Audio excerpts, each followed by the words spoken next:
احنا بنشيل مظاهر التلف الموجودة على الأعمدة، اللون هيظهر، والزائر اللي بيجي يتفرج بيشوف الأثر بجماله.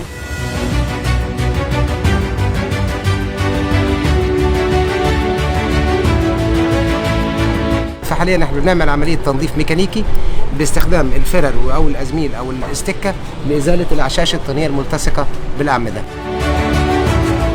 بعد كده بنبدا بواقي اللون زي كده اللي بتبقى موجوده بعد استخدام الفرش، بنبدا نديها كماده، نحط عليها ميه وكحول بنسبه 1:1، بنسيبها شويه بتاع 10 دقائق عشان تطري الفسخات الموجوده، عشان ما نضطرش نعمل احتكاك جامد بالحجر او باللون اللي موجود، لغايه ما بينتهي الشغل في العمود.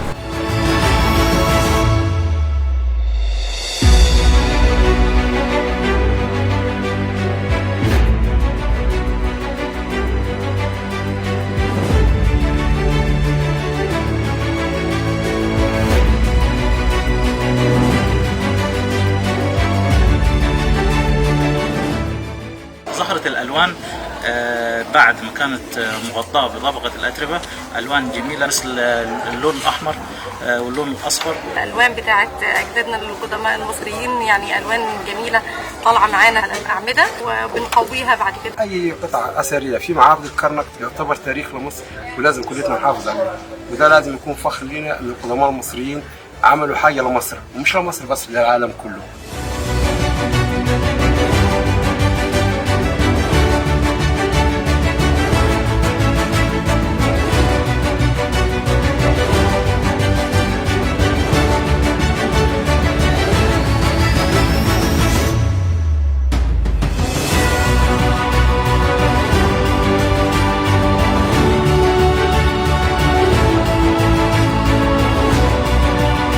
فخورين جدا ان اصلا الضوء اتسلط على الترميم.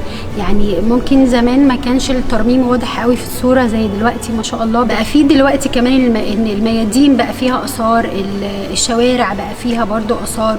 يعني احنا اكتسبنا الخبرات دي من شغلنا مع البعثات الاجنبيه في الاول، بعد كده بدا المرمم المصري يتشعب في اماكن كتيره جدا، وبدا يعتمد على نفسه خبراته والمواد بتاعتنا اللي احنا نرمم بيها في كل مكان، وبقالنا ما شاء الله اكتشافات عظيمة بتبقى مصرية فقط.